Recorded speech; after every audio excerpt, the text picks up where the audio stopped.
Hello guys, this is Spicy, and this is a review on the Bandai no grade 144 scale mobile suit mobile Turn X from Turn A Gundam. This kit was released back in 1999, making this about close to 19 years old. So let's go and take a look at the box. Alright, it's number 6 in the series. Retail price was only 600 yen, making it $6 US. Surprising, isn't it? Okay, well, it's a 90s kit. Don't expect too much out of it. This is how it looks like once it's fully detailed, panel lined, painted, stuff like that. It is not gonna look like this straight out the box, I can tell you that. And I already built a kit, so let's go ahead and take a look.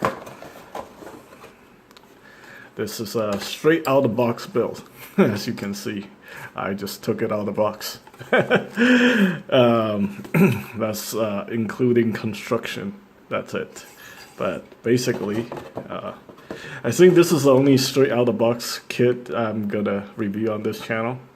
Because I feel like out of box review are maybe a little bit lazy, but that's just my opinion. Okay, so here we have this kit, and look at that. Look at the manual. Look at the instruction. Look nothing like it, doesn't it? Yeah, unfortunately, that's what you get in the 90s, man.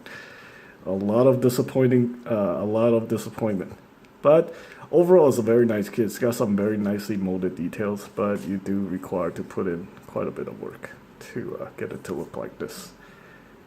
And yeah. Here we go. So the backstory about the Turn X is that it's supposedly like an alien suit that they found floating out in space, and then they re-engineered the design of the Turn X to turn it into to create the Turn A. So yeah, it's a pretty cool concept. This thing is supposed to be super powerful. Unfortunately, I just never really got into the whole Turn A Gundam series. In fact, this is actually the future of Universal Century. Universal Century became the correct Century, which have these guys. So apparently they are aliens far off in the distant galaxy during Universal Century that have advanced technology that can build super powerful mobile suits. But we never got to see them in Universal Century. We only got to see them in the correct Century. And then the correct Century turned into the regular Century, which is G-Reco. That is ridiculous. Anyway, so for accessories, it come with the beam rifle, bazooka, wheeled off, and destruction manipulator, which is the hand sync, but it doesn't open up. Only if you get the master grade, it has that gimmick. But this is how it looks like, and take a look at the backpack. That looks nothing like what you see here. This thing is gonna have to be completely painted to look like this. So yeah, quite a bit of work. So anyway, this is how it looks like out of the box. The shoulders are not the right color. Some of the parts here on the forearm are not the right color, and there's several parts inside you have to paint. Obviously, you have to paint the whole entire backpack.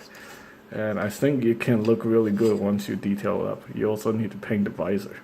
There's no sticker whatsoever. This is how it looks like. Yeah. To be honest, I'm not disappointed because I plan on doing all the work on this kit. Probably going to take a longer time to actually building like a regular HGUC kit. Consider how much work you have to do. But anyway, let's talk about the accessories. So we got the beam rifle here. And that just plugs into the hand right here, like so. Very simple. And we have the bazooka, which also just plugs into the hand like so. Very simple. I really hope we see this suit as in Build Divers, so we can finally get a revive Turn X. Because this kit, despite being a pretty decent kit overall, despite having almost no color separation whatsoever, yeah, it's definitely need a revive. So here are the two weapons. Like I said before, the hands, the destruction manipulator does not open, and the chest doesn't open. No gimmicks for the head. So let's just jump into articulation. The backpack, you can move a little bit, articulate that. It's just plug in to the backpack via a peg with a poly cap right here in the backpack, and the feet is on the poly cap, ball joint on the poly cap, so you can rotate the toe section. So there's a poly cap hinge right here. Can bend the knee. This is actually a double jointed knee. However, this part inside does not bend, so you can only bend this part. And you can see this is a ball joint to the poly cap system, which some of the kits today still have that based on the older design. So that limits the the side articulation, so you can do splits, but you can go forward and back. So that's not too bad. The waist is on the poly cap, so you can move that. And the body, surprisingly, you can kind of do an ab crunch because this has a separate section right here. So that's actually surprising. And you can go side to side, which is pretty incredible. Consider some of the kits in the 2000s don't even have that function. And the arm is obviously on the straight peg like so to the poly cap. So you can rotate that if the backpack doesn't get in the way. We have a single bend at the elbow right there, 90 degrees, and it's a poly cap. It's a straight up poly cap, so that's not even like actual part. But you can rotate that, so you get the elbow articulation. We have one hand right here, which is on a ball joint that plugs into the forearm. The head is on this old style head joint. This is a poly cap on a ball joint, and you just plug that in. You can rotate that 360, no problem. So yeah, definitely an okay kit. If you plan on doing some work to it, I think it has the potential to look pretty nice. If you're just looking for something like a straight build, you are going to be very disappointed. Retail price is $10. $10, my sponsor, www.tatsuhobby.com. These are very limited, so you might have to purchase this in the store, because I don't think this is seen on their website. This is like a very limited, hard to find item. So yeah, it's a pretty good kit for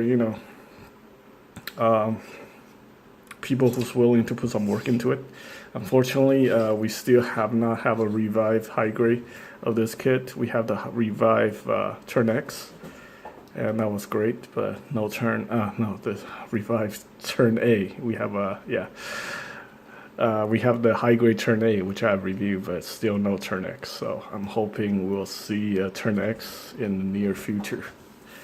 And yeah, that's definitely something I would buy. It's a pretty tall kit. Here's the Leo MPD compared to it. It's about slightly taller than maybe like a regular HUC Gundam. I say like a regular HUC Gundam probably be about this high, but I don't have one to compare to. So it's pretty tall. But yeah, overall it's an okay kit. Like I said, if you want to put in some work, it can definitely look nice. Otherwise, that's pretty much it. So that's pretty much it for this review. I hope you guys find the information helpful. Thanks for watching.